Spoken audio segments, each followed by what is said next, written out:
Bonjour à toutes, bonjour à tous. Merci de nous rejoindre pour ce tutoriel sur le trafic fantôme. Le trafic fantôme existe depuis déjà de nombreuses années, mais a considérablement augmenté depuis le début d'année 2015 et touche aujourd'hui un peu plus de 90% des sites. Donc vous avez de fortes chances d'avoir déjà dans vos analyses de données, dans vos rapports, des sources de trafic qui ne sont pas réelles, du fake trafic, du trafic fantôme. Comment l'identifier déjà à première vue? Dans les différents rapports que vous pouvez avoir sur Google Analytics, vous avez vos sources de trafic et dans les référeurs, parfois vous pouvez avoir des sites qui n'ont aucun rapport avec la thématique du vôtre, avec les produits, les services que vous proposez. Donc déjà c'est un élément qui peut vous faire poser la question à savoir est-ce que c'est un trafic réel ou est-ce que c'est justement du trafic fantôme. À noter aussi que le trafic fantôme n'a rien à voir avec le piratage, avec le phishing. Votre site n'est pas forcément mis en danger. C'est uniquement en fait une information qui est envoyée à Google Analytics pour vous inviter vous-même par curiosité à aller vous rendre sur ce site et créer cette fois-ci une vraie visite sur l'autre site directement.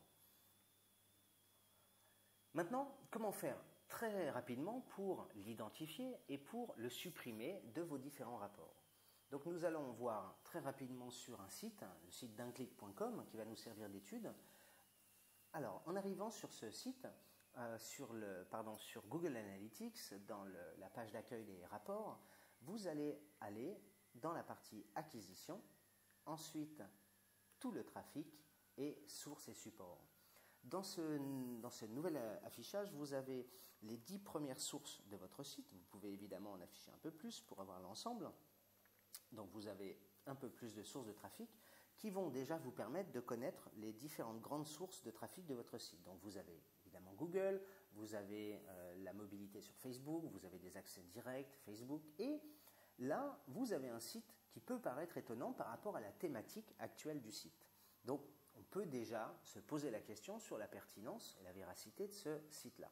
On continue un petit peu, vous avez d'autres référeurs, vous avez ranksonic.net, traffic2cache.org, Top SEO Service. Vous vous rendez compte en fait que ces sites-là sont généralement des sites promotionnels qui vont vous inviter à avoir plus de trafic, à optimiser votre référencement, des outils pour les webmasters, des outils pour les marketeurs, etc. Donc le moyen en fait d'identifier s'il s'agit réellement de trafic fantôme ou d'un site qui a réellement établi un lien vers le vôtre, vous allez dans dimension secondaire et là en fait nous allons afficher une nouvelle colonne avec le nom d'hôte. Le nom d'hôte correspond au site qui est étudié sur lequel est placé votre code Google Analytics. En principe, 100% des résultats de cette colonne-là devraient être votre site.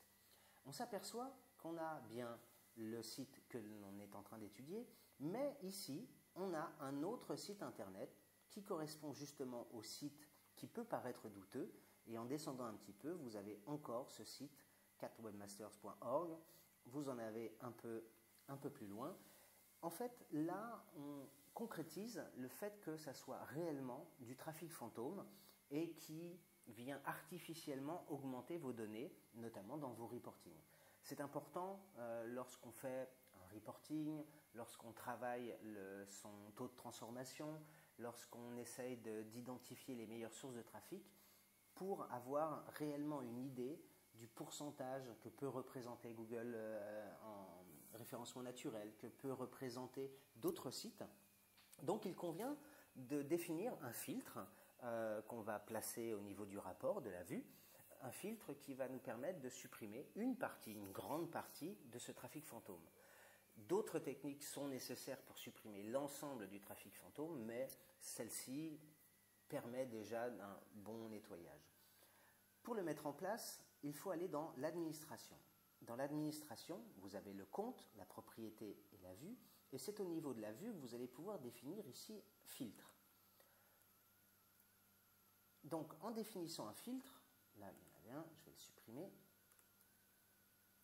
vous allez en ajouter un ici directement, vous allez définir un nom de filtre, fake trafic, on va le personnaliser, et en fait, dans ce filtre-là, nous n'allons n'inclure que le site sur lequel vous travaillez, sur lequel le code Analytics est installé, votre site en fait.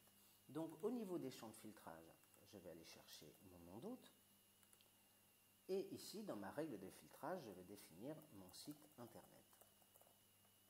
Ensuite, vous avez la possibilité de vérifier le filtre. La vérification du filtre ne marche pas toujours. Pourquoi? Pour deux raisons généralement. La première, c'est le paramétrage est mauvais. Ou la deuxième, le nombre de données ne permet pas à Google d'identifier un trafic fantôme sur votre site.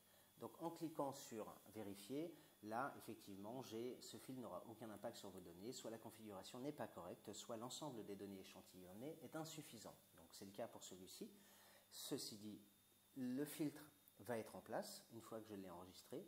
Il est en place. Maintenant, vous devez attendre donc 24 heures, le temps que les nouvelles données soient analysées et filtrées par Google. Ce filtre n'aura pas d'impact sur vos autres données, mais vous donnera une idée plus concrète et plus réaliste du véritable trafic sur votre site internet. Parfois, vous pouvez avoir aussi des surprises, souvent mauvaises, puisque certains sites ont une grosse partie de leur trafic qui est fantôme, et les surprises parfois peuvent être un peu douloureuses pour certains marketeurs. Je vous remercie de votre attention et vous souhaite une bonne journée. Merci.